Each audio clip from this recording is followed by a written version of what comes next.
That's right. Your eyes and ears aren't deceiving you. It's me. Don't mind the space debris. I'm doing a little bit of introspective rebranding of my channel. That notwithstanding, let's get on with the show. Today I present yet another educational episode.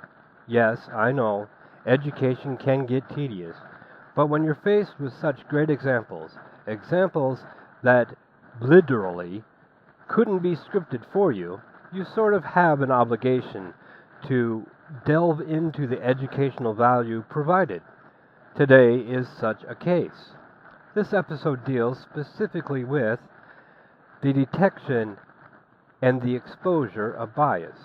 Now, the tools you'll need to accomplish this task are your five senses, and your awareness or your ability to discover facts. Equipped with these tools, let us proceed with an example of potential bias. Senator Blumenthal. Thanks, Mr. Chairman. I want to join in thanking you for being here today and just tell you I have found your testimony powerful and credible, and I believe you. You're a teacher, correct? Correct. Well, you have given America an amazing teaching moment. So here we see Senator Blumenthal making specific claims 2 hours and 38 minutes into a Senate hearing. Now, Senator Blumenthal cannot be totally oblivious to the presented evidence or the so-called eyewitness testimony from persons who were not eyewitnesses. Can we say that he therefore is biased? We can say that because the hearing has not concluded. Any further evidence that might be provided through the remainder of her testimony or the testimony of the person she's making the accusations to has not been presented. But the conclusions have been drawn. But our detection effort isn't over yet, because not only do we need to know what the bias is, but the depth of the bias as it is presented.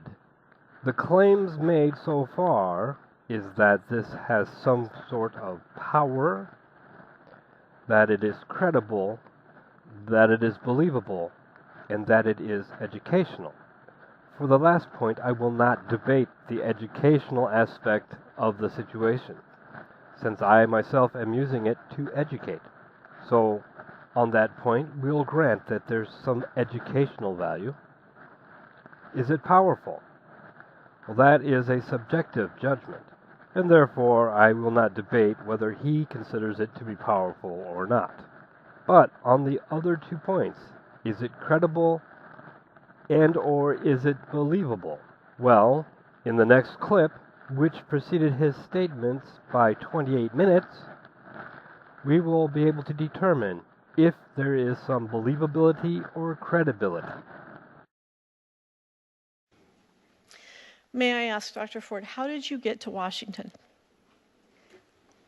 In an airplane. Okay. I asked that because it's been reported by the press that you would not submit to an interview with the committee because of your fear of flying. Is that true? Well, I was hoping that they would come to me, but then realized that was an unrealistic request. It would have been a quicker trip for me. Yes. So that was certainly what I was hoping, was to avoid having to get on an airplane, but I eventually was able to get up the gumption with the help of some friends and get on the plane.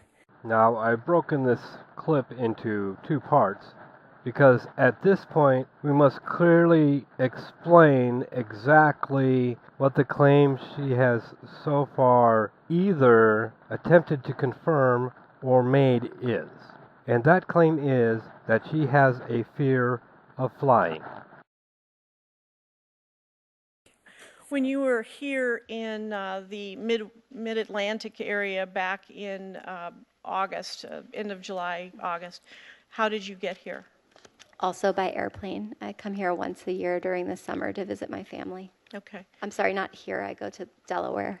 Okay. In fact, you fly fairly frequently for your hobbies, and you've had to fly for your work. Is that true? Correct, unfortunately. You were a consulting biostatistician in Sydney, Australia. Is that right? I've never been to Australia, but the company that I worked for is based in Australia, and they have an office in San Francisco, California. Okay. I don't think I'll make it to Australia. It is long. I also saw on your CV that you list the following interests of surf travel, and you, in parentheses, put Hawaii, Costa Rica, South Pacific Islands, and French Polynesia. Have you been all to those places? Correct. By airplane? Yes. And your interests also include oceanography, Hawaiian and Tahitian culture. Did you travel by air as a part of those interests? Correct. Okay. Thank you very much. Easier for me to travel going that direction when it's a vacation. The following clip occurred directly after Senator Blumenthal's declaration of bias and is offered as further evidence for or against his declared bias. He actually conducted the polygraph not in his office in Virginia, but actually at the hotel next to Baltimore Washington Airport. Is that right? Correct. Why was that location chosen for the polygraph? I had left my grandmother's funeral at Fort Lincoln Cemetery that day and was on tight schedule to get a plane to Manchester, New Hampshire. So he was willing to come to me, which was appreciated. So we can see by this testimony that there was a claim and a support for that claim for a fear of flying, which would have prevented her from being here to testify. This fear couldn't have reached phobic proportions, however, because she is often in use of the services of airplanes. Would we count this as credible, regardless of our political bent? No, we could not possibly consider this to be credible. You cannot claim to be so scared of flying that you cannot fly, and yet continuously do so. This answers to the third claim of believability as well. So as to the question of bias, to what degree is our subject, Senator Blumenthal in this case, biased? He is completely biased, was previously biased, and continued to be biased throughout contrary testimony.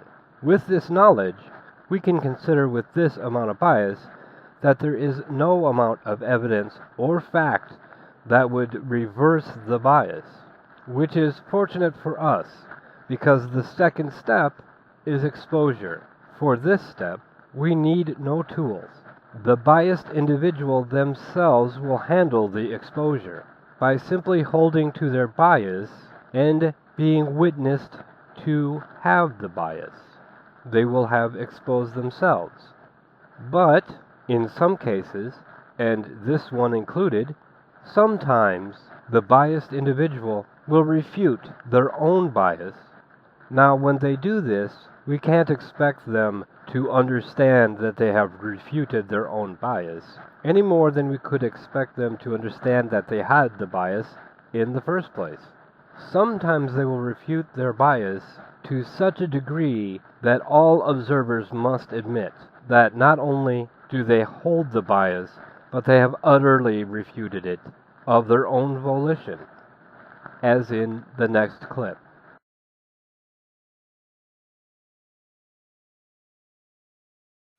Thanks, Mr. Chairman. Good afternoon, Judge Kavanaugh. As a federal judge, you're aware of the jury instruction, falsus in unibus, falsus in omnibus. Are you not? You're aware of that jury instruction? Yeah, I am. You know what it means? You can translate it for me, Senator. You can do it better than I can. False in one thing, false in everything, meaning in jury instructions that some of us as prosecutors have heard many times, is told a jury that they can disbelieve a witness if they find him to be false in one thing. So the core of why we're here today really is credibility. In summary, everyone has biases. This is simply a fact. Most people hold a bias, for example, towards other people who feel or think like themselves. Such biases are normal and are not damaging in any way, so long as the bias doesn't prejudice you in ways that are harmful towards others. The example I have presented is not such a bias. For some people, some biases are harmful to themselves or to others. And by harm, I don't necessarily mean hurtful. Presuming that you are helping someone because you are controlled by a bias which cannot be changed even in the face of evidence is not helpful to that person or to anyone else. The way to deal with such an individual with such a strongly held bias is to allow them to expose their bias, to help them to expose their bias, if need be, not to that particular individual who may or may not already realize they have the bias, but to others so that they may see that this individual holds this position irrationally. I hope that this video will help you to deal better with strongly biased individuals. Remember, evidence to them means nothing.